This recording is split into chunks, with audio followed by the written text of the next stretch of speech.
आज का दिन प्रोफेसर शिवराज सिंह बेचैन की पुस्तक का लोकार्पण तो है ही, पर उनके अभिनंदन का भी ये दिन है, उनके स्वागत का भी दिन है, उनके जीवन के संघर्षों को समझने का भी दिन है। ये आत्मकथा है दिल्ली विश्वविद्यालय के एक प्रोफेसर की। ये आत्मकथा है हिंदी जगत के एक साहित्यकार की, कवि की, प्रोफेसर की। और ये आत्मकथा है एक साधनहीन उपेक्षित बालक के संघर्ष की। ये आत्मकथा है प्रेरणा की, सफलता की और चेतना की। ये आत्मकथा है भारत के उस हर बच्चे की जो जिंदगी में कुछ करना चाहता है, आगे बढ़ना चाहता है। ये उसकी एक आत्मकथा है। ये एक गरीब बच्चे की सफलता की गौरव गाथा है।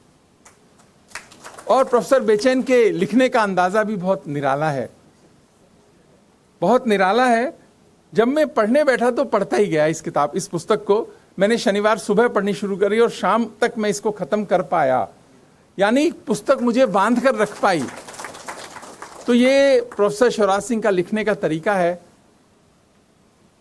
और वो जो शैली है वो इनको दूसरे लेखकों से अलग बनाती है कि आपको जोड़ के रखे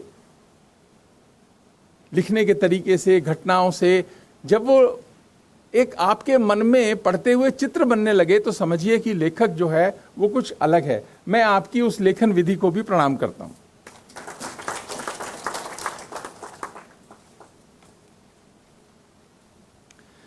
ये कहानियों का संकलन है। ये धारा प्रवाह आत्मकथा नहीं है, ये थोड़ी अलग है। क्योंकि ये धारा प्रवाह आत्मकथा जब होती है तो जन्म से लेके पूरी एक धारा में बहती है, ऐसा नहीं है। ये अलग अलग कहानियों का एक संकलन है जो अलग अलग समय पर इन्होंने लिखी होंगी, और वो अलग अलग मन का क्या भाव चल रहा है वो उसे पढ़ते हुए समझ में भी आता है। लेकिन बहुत मार्मिक है। पहली कहानी जो है, बेवक्त गुजर गया माली। अब आप देखिए, टाइटल ही इतना मार्मिक है, मन में एक संवेदना, वेदना का भाव आता है कि बेवक्त गुजर गया माली। मैं इस पर थोड़ा बाद में आता हूं। पर इन्होंने कितने ऐसे शब्द हैं जो बुलंदशहर और अलीगढ़ जिले में बोले जाते हैं जो इन्होंने इसमें इस्तेमाल किए हैं। मैं उसी इलाके से आता हूं तो मैं उन शब्दों से कहीं जुड़ाव महसूस करता हूं। मैं वहां रहा कम हूं या कभी छुट्टियों में गया हूं, ऐसा मानिए, लेकिन मैं जुड़ाव महसूस करता हूं। मैं कुछ शब्दों का उल्लेख करना चाहूंगा। पानी के हाथ की रोटी। ये दिल्ली में बैठा व्यक्ति नहीं समझ सकता कि पानी के हाथ में रोटी का मतलब क्या है। पानी के हाथ की रोटी, दही बूरा की दावत, जेमना, जनमासा, दगड़ा। अब दगड़ा शब्द जो है ये उस पश्चिमी उत्तर प्रदेश के 2-3 जिलों के लोग समझते हैं कि दगड़े का मतलब क्या, कि वो रास्ता, कि दगड़े का मतलब क्या। दुआरी। अब दुआरी, दिल्ली में तो घर बनते ही नहीं जिसमें दुआरी हो। ये जो शब्द हैं ये एक अलग बनाते हैं चीज को। बेला, रंधा हुआ, बहारी हवा, यानी उस समय की जो भाषा है और जिसपे ब्रज भाषा का बहुत प्रभाव है बुलंदशहर और अलीगढ़ जिले में, उसका असर इस पुस्तक में इन्होंने ज्यों का तो। ये हिंदी में भी लिख सकते थे उस बात को, आवश्यकता इनको नहीं थी कि उसी भाषा में लिखा जाए। लेकिन क्या होता है, जो हो रहा है उसको वैसा ही लिखने से वो सहज और सरल लगता है और लोगों को लगता है कि मैं इससे जुड़ रहा हूं। अब आप देखिए, वापस आता हूं कि बेवक्त गुजर गया माली। 5-6 वर्ष का बच्चा है, जिद कर रहा है पिताजी को एक शादी में जाने के लिए, और मां कह रही है कि ना बेटा तू मत जा, मैं तोए खीर खवाऊंगी, तू मत जा। लेकिन बच्चा जिद कर रहा है और जो पिताजी हैं वो कहते हैं कि नहीं मैं इसको लेकर जाता हूं। इन्होंने चाचा शब्द का इस्तेमाल किया है, जो उस इलाके में बहुत ही प्रचलन है कि पिताजी को चाचा बोलते हैं। चाचा शब्द पिताजी के लिए इस्तेमाल किया। मैं इनको कोट करूंगा। इन्होंने कहा कि मैं जब घर से गया था, 5-6 साल का बच्चा है, तो बारात देखने की खुशी में हंसता खेलता चाचा के कंधों पर सवार होकर गया था, एक उम्मीद के साथ कि मैं बारात देखूंगा गया था। और जब पिता के चले जाने पर लौट रहा था तो मेरा बचपन खुद ही मेरे कंधों पर आ पड़ा। ये टाइटल है किताब का, मेरा बचपन मेरे कंधों पर। पिताजी को कोई बहुत बड़ी बीमारी नहीं हुई थी, वो आसानी से बचाए जा सकते थे, लेकिन इलाके का अंधविश्वास, अशिक्षा, गरीबी और वो जो माहौल था कि डॉक्टर पे ले जाने की बजाय उन्होंने झाड़ फूंक और उस तरह का काम किया, उनकी और अलग तरह से ट्रीट करने की कोशिश करी, जिसमें कि एक बीमार व्यक्ति को पीटा भी गया। शिक्षा की कितनी आवश्यकता है ये पढ़ते हुए समझ में आता है कि जो व्यक्ति बच सकता था, ऐसी कोई बीमारी नहीं थी, फूड पॉइजनिंग हो गई होगी या कुछ इस तरह की कोई चीज हो गई होगी, और हमने अपनी नासमझी से सिर्फ, और उन्होंने अपने पिता को खो दिया। तो जिस कंधों पर वो बैठकर गए थे, बचपन उनके कंधों पर आकर बैठ गया। मां ने कहा कि तेरी बगिया को कौन संवारेगा माली, तेरी बगिया को कौन संवारेगा माली। और एक शिक्षा भी शिवराज सिंह को जब वो देती हैं, पढ़ते हुए आगे बताते हैं कि याद रखियो तो ही बिना मतलब के कोई कछु नहीं दे। कि किसी से कोई अगर आपको आ रहा है तो याद रखना कि तुम्हारे को हर व्यक्ति कारण से मदद करेगा, बिना कारण मदद नहीं करेगा। इस संसार का नियम नहीं है। मां तो ऐसा डिग्री नहीं थी, अशिक्षित थी, लेकिन समझ तो थी ना दुनियादारी की। तो अपने छोटे बच्चे को समझा रही हैं कि यदि तो तेरे को कोई सहायता कर रहा है तो जरा इसको एनालिसिस जरूर कर लेना। शिवराज जी लिखते हैं कि अब हमारी तबाही और अभावों का क्रम तेज हुआ। पिता चले गए तो अभाव, तबाही और अभावों का क्रम तेज हुआ। तब जाना कि पिता का जाना क्या होता है, तब जाना कि पिता का जाना क्या होता है। उसकी कमी बच्चों के जीवन में कितनी बड़ी त्रासदी होती है। और ये सही बात है, बिल्कुल, कितनी त्रासदी होती है जिसके घर से पिता चले जाते हैं। और वो संघर्षों की एक नई कहानी शुरू होती है। और अगर गरीबी भी हो, उपेक्षा भी हो, तो वो संघर्ष जो है बहुत ही अलग तरह के होते हैं। एक और बात जब मैं पढ़ रहा था, इन्होंने लिखी, और बहुत ही द्रवित करने वाली बात थी। लिखते हैं, दाएं चलाने वाले बैलों, दाएं आप लोग दिल्ली वाले नहीं समझते होंगे, दाएं, हाँ, नहीं, मैं समझाता हूं जरा। दाएं चलाने वाले, मैं इससे आगे लाइन पढ़ नहीं रहा, बाद में पढ़ूंगा उसको। दाएं चलाना क्या होता है? पहले क्या था, ये मशीन नहीं होती थी गेहूं निकालने के लिए, थ्रेशर्स जब आ गए, उससे पहले क्या होता था कि जो गेहूं कट के आता था उसको वैसे डाल देते थे खेत में, और उसके ऊपर पशु चला करते थे, बैल चला करते थे। इसको नहीं, बाकी भी चल सकते हैं, यानी भैंसा भी चल सकता है, हाँ। उसको बोलते थे दाएं चलाना। ये शब्द है जो कि पश्चिम उत्तर प्रदेश में काफी इस्तेमाल होता है, कि दाएं चलाना। कि दाएं चलाने वाले बैलों के गोबर से गेहूं निकाल कर लाते थे।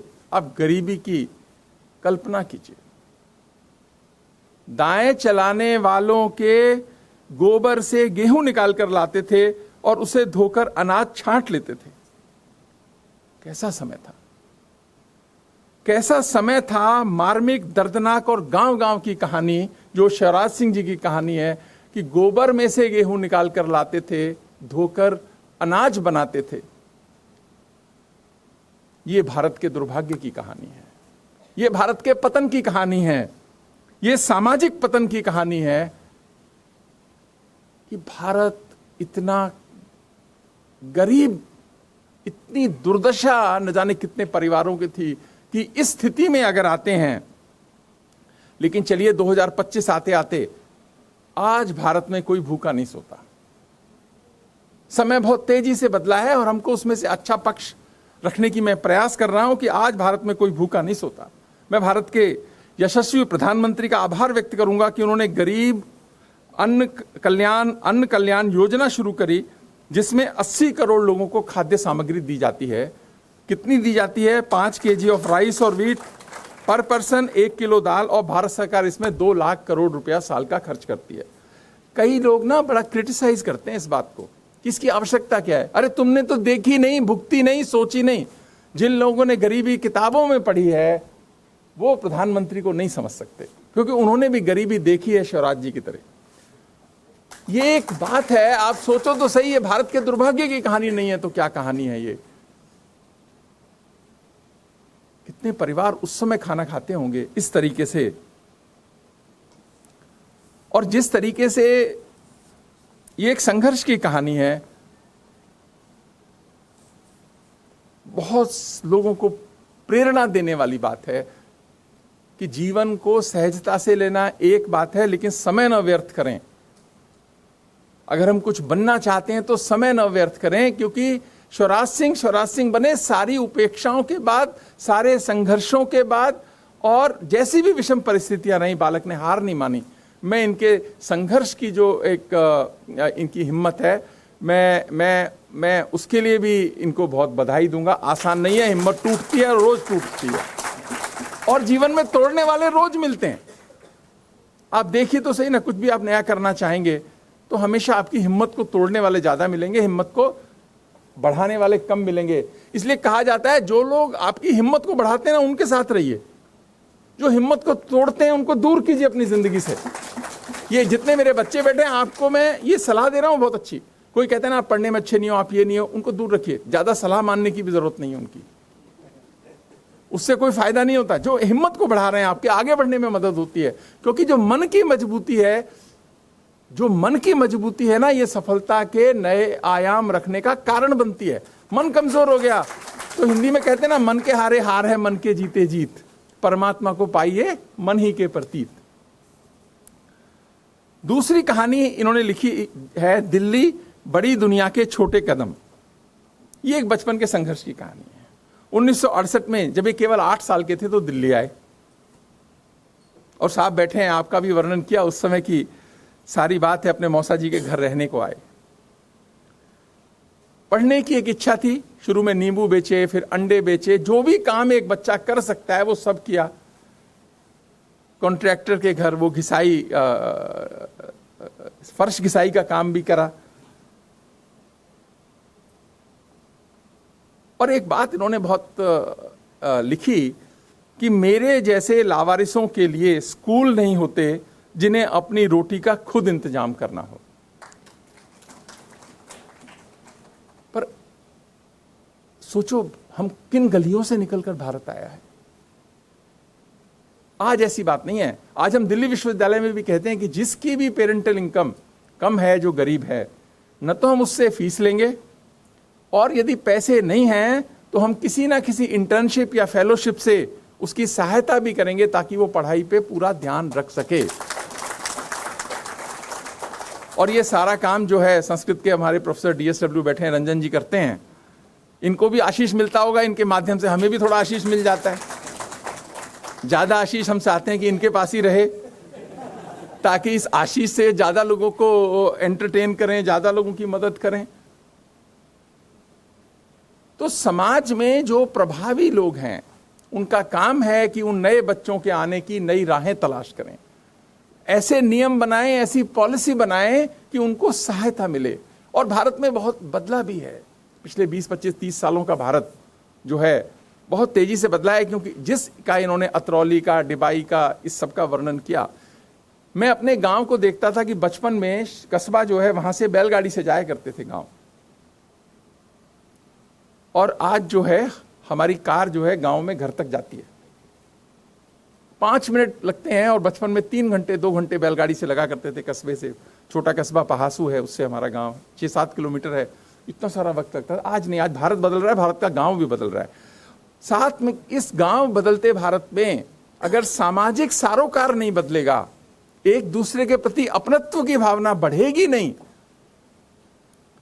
तो ये जो सारी समृद्धि है ये अधूरी रहेगी। ये भी हमको मन में गांठ लेनी चाहिए ये बात। आर्थिक विवशता और सामाजिक भेदभाव, ये 2 शब्द हैं, लेकिन इनका जो मीनिंग है ना वो बड़ा गहरा है। आर्थिक विवशता किसी के जीवन में है, और अगर साथ में सामाजिक भेदभाव का भी वो शिकार है, तो जीवन कितना दुष्कर और कष्टकारी होता है, उसका उदाहरण है ये आत्मकथा और शिवराज जी का जीवन। बेचैन जी की बेचैनी कविता माध्यम बनी इनकी। मैं कविता कोट कर रहा हूं इनकी कि मेरे बचपन के नाजुक वे नन्हे कदम, मेरे बचपन के नाजुक वो नन्हे कदम, जिस तरफ मुड़ गए रास्ता बन गया। मेरे बचपन के नाजुक वे नन्हे कदम, जिस तरफ मुड़ गए रास्ता बन गया। धूप में छांव में शहर में गांव में, धूप में छांव में शहर में गांव में, भूख लेकर चली और मैं चलता गया, भूख लेकर चली और मैं चलता गया। इतनी काली अंधेरी विरासत मिली, इतनी काली अंधेरी विरासत मिली। मेरे भीतर का दीपक था जलता रहा, मेरे भीतर का दीपक था जलता रहा। क्या चला मैं जो लाखों वहीं रुक गए। ये सोचने वाली बात है। क्या चला मैं जो लाखों वहीं रुक गए। कौम का हो के जीवन बदल सा गया, कौम का हो के जीवन बदल सा गया। क्योंकि इन्होंने मेरे भीतर का दीपक था जलता रहा, अपने भीतर की जो आग थी, जो दीपक था, उसको इन्होंने बुझने नहीं दिया, चाहे कितनी भी विषम परिस्थितियां रहीं। वो जो संघर्ष है, इन्होंने भी जिक्र किया अपने शिक्षक प्रेमपाल जी का। प्रेमपाल जी का एक कथन है, क्योंकि क्या है, मां भी नाराज थी कि पढ़ने क्यों जा रहे हो, क्या हो जाएगा पढ़ के। पर सबसे ऊपर आपका जो मन है अंदर से, वो अगर मजबूत रहता है, जो सामान्यतः आसान नहीं है मजबूत रहना, आप बह जाते हो इमोशंस में, संवेदनाओं में बह जाते हो। उन्होंने कहा, इन्होंने लिखा है कोट, मैं सब जानता हूं आज यह लोग ऐसा ही सोचेंगे, लेकिन जब तुम सफल हो जाओगे तब यही तुम्हें अपना सगा कहेंगे। जब तुम सफल हो जाओगे तो सगा कहेंगे। मुझे तो भूल भी जाएंगे, पर तुम्हारे उदाहरण बनाकर अपने बच्चों को प्रेरणा देंगे।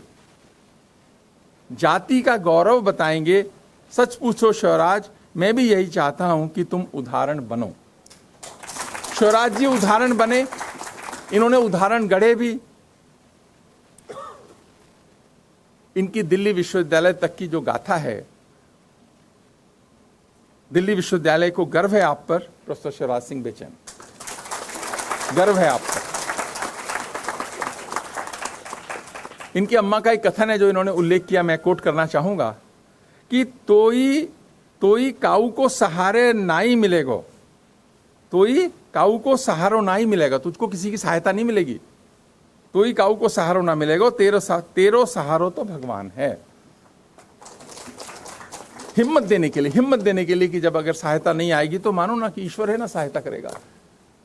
ये जो ईश्वर की व्यवस्था है उसका सबसे बड़ा फायदा ये, इसका बहुत साइकोलॉजिकल इंपैक्ट है। हम कहते हैं जो भगवान करता है अच्छा करता है, चलो, और परिस्थिति से निकलें कैसे, आप इसका ज्यादा एनालिसिस करने की जरूरत ही नहीं है। परिस्थिति से निकले कैसे, निराश मन निकले कैसे, कि जो भगवान करता है अच्छा करता है, इसमें कुछ अच्छा ही होगा, तो मन मजबूत होता है और आगे बढ़ने की तरफ जाता है। ये भारत के गांव गांव में मिलेगा कि भगवान जो करता है अच्छा करता है, ज्यादा चिंता मत करो, ईश्वर में विश्वास रखो। ये जो परंपरा है, सनातन परंपरा है इस देश की, वो मन को मजबूत करके और पॉजिटिव रखने के लिए है। तो प्रोफेसर शिवराज, आपका जीवन अनेक लोगों के प्रेरणा का है। इसीलिए भारत से गरीबी को और अशिक्षा को मिटाना है, ये हमारा काम है, विश्वविद्यालयों का काम है। और सामाजिक समरसता और सद्भाव बनाए रखना है, राष्ट्र प्रेम और यह देश है मेरा के भाव पर काम करना है।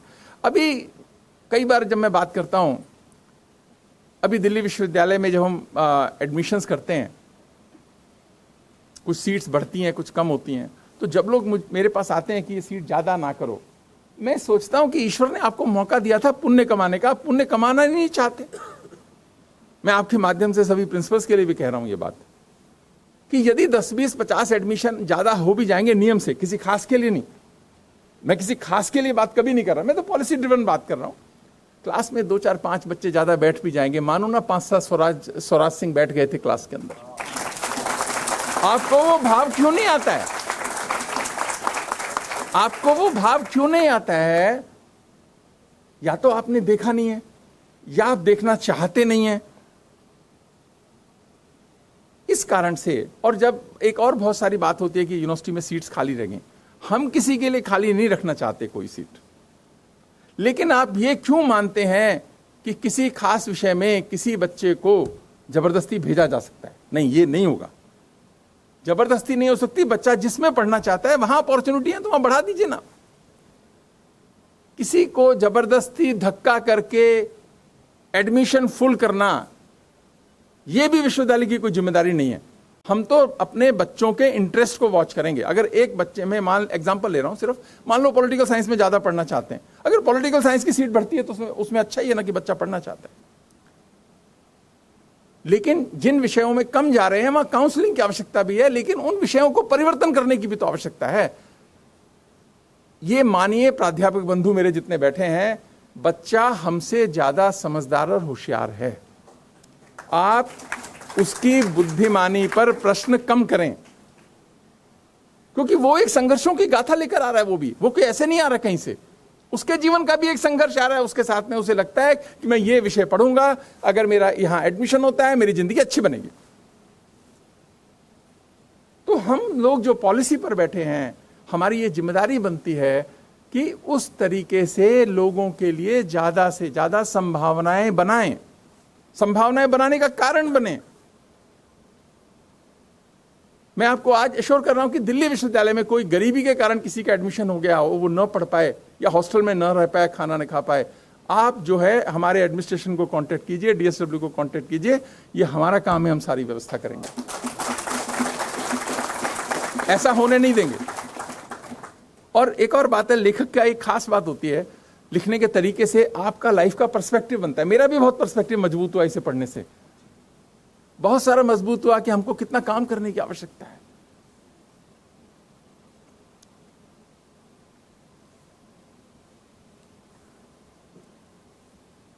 मेरी एक आपसे एक रिक्वेस्ट है कि आप अपने अच्छे अनुभवों पर भी लिखिए।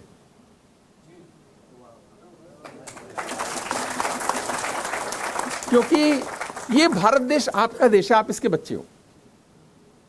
आप ये देश है मेरा के भाव पर लिखिए। मैं आज इस भाव पर बहुत काम करने का प्रयास करता हूं, राष्ट्र प्रेम पर, और ये देश है मेरा।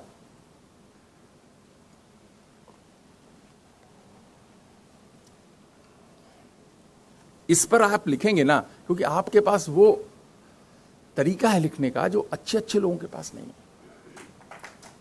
तो आप इस पर लिखिए, अच्छे अनुभवों पर लिखिए, ये देश है मेरा के भाव पर लिखिए, और आपके अच्छे अनुभव लोगों को गुदगुदाने चाहिए।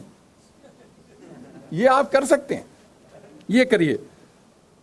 जिन्होंने इस यात्रा में आपको सहारा दिया उन पर लिखिए, और लिखिए पीएचडी के बाद के जीवन पर, लिखिए प्रोफेसर बनने के बाद के जीवन पर, जो प्रोफेसर सुधा सिंह कह रही थी। लिखिए दिल्ली विश्वविद्यालय में जब आप आए उसके बाद कैसे परिवर्तन आया, और इस पर भी लिखिए कि भारत, आपने बदलते हुए भारत को देखा है। ये आप ही का संघर्ष थोड़ी है, पूरे भारत का संघर्ष है। उस संघर्ष की जो गौरव गाथा है, जिससे कि इतने सारे जो ये बच्चे बैठे हैं इनके जीवन में एक सकारात्मक परिवर्तन आए। और बच्चों, एक और बात याद रखना, जिंदगी में देने वाले बनना, लेने वाले बहुत मिल जाएंगे। ईश्वर आपको इतनी ताकत दे कि आप देने वाले बनो। ऐसी पॉलिसी बनाओ कि आप देने वालों का कारण बनो। और एक प्रॉमिस है कि रोने वाले मत बनना। रोने वाले रोते ही रह जाते हैं, सही कह रहा हूं, रोने वाले रोते ही रह जाते हैं। अंतिम बात कुंवर बेचन साहब की है, मुझे ठीक से ध्यान नहीं आ रही है, पर वो बात है कि जिंदगी रोई तो रोती ही चली जाती है, नेक कामों में देरी न करिए साहेब, देर होती है तो होती ही चली जाती है। अच्छी पॉलिसी बनाएं। और मैं समझता हूं कि प्राध्यापकों का ये काम भी है, और प्रोफेसर शिवराज जी ने ये काम बखूबी अपनी जिंदगी से निभाया। गांधी जी का जो वाक्य है, my life is my message, तो इनकी जिंदगी का भी मैसेज इनकी अपनी जिंदगी है। और आप इन विषयों पे जरूर लिखें।